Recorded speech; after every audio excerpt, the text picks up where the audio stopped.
Alors, ni l'un ni l'autre. Je veux dire, l'islam, ça peut être ce que tu veux, en fait. En fait, moi, en même temps, je suis religieux, donc j'ai une certaine vision de ce que serait l'islam et de ce que serait la vérité, entre guillemets, et de ce que serait ma pratique de l'islam. Mais en même temps, j'ai aussi une lecture matérialiste des religions et notamment de l'islam.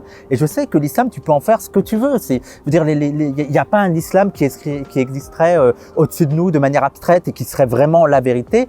L'islam, c'est un peu ce qu'en font les musulmans, et les musulmans, c'est pas des extraterrestres. Eux aussi, leurs interprétations sont aussi directement liées à leurs conditions de vie. Et donc, l'islam, tu peux autant en avoir une lecture, je dirais, progressiste que réactionnaire. Tu peux tout faire. Et on voit notamment que, et surtout dans le Nord, en fait, surtout dans des universités américaines ou françaises, et c'est un détail d'ailleurs important à dire, mais il y a des chercheurs musulmans qui vont essayer de montrer une phase de l'islam beaucoup plus progressiste. Et on le voit notamment avec ce qu'on appellerait le féminisme islamique, mais on voit aussi des mouvements LGBT musulmans qui veulent faire émerger une lecture progressiste de l'islam. Mais il peut aussi exister une lecture réactionnaire de l'islam. Et en fait, on voit que c'est pas tiré de l'islam lui-même, mais c'est beaucoup lié aux conditions matérielles, aux conditions d'existence. Et moi, comme ça, je te dirais pas que une lecture est vraie, une lecture est fausse. En fait, moi, j'ai un avis personnel, mais c'est pas important. Moi, je pense que la vraie question à se poser, c'est comment pensent les musulmans actuellement, quel est leur rapport à l'islam et tout, et quelle est la lecture majoritaire qu'on a de l'islam. Et je pense que actuellement, les lectures progressistes de l'islam, elles sont très minoritaires.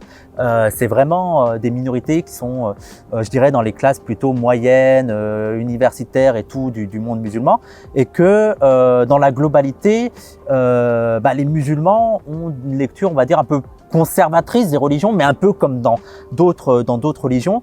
Et je pense que déjà, c'est pas lié à l'islam lui-même, mais c'est aussi lié aux conditions de vie de ces musulmans qui sont souvent, notamment dans le nord et même dans le sud, des populations pauvres, des classes populaires et tout. Donc c'est aussi lié à ça. Et je pense que c'est important d'avoir ce détail en tête, parce que il faut faire avec les musulmans et avec l'islam tel qu'il est pratiqué aujourd'hui, et pas tel qu'on voudrait qu'il soit.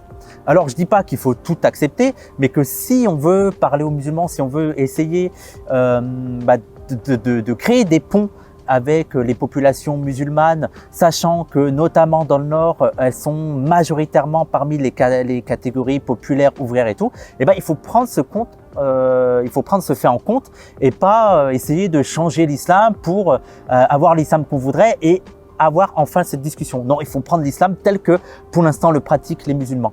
Donc plutôt de savoir si moi je pense que l'islam est progressiste ou de gauche ou de droite, je pense qu'il faut plutôt essayer d'élaborer un dialogue et un discours et des alliances avec les musulmans tels qu'ils sont actuellement. Et ça, c'est pareil avec toutes les autres classes populaires.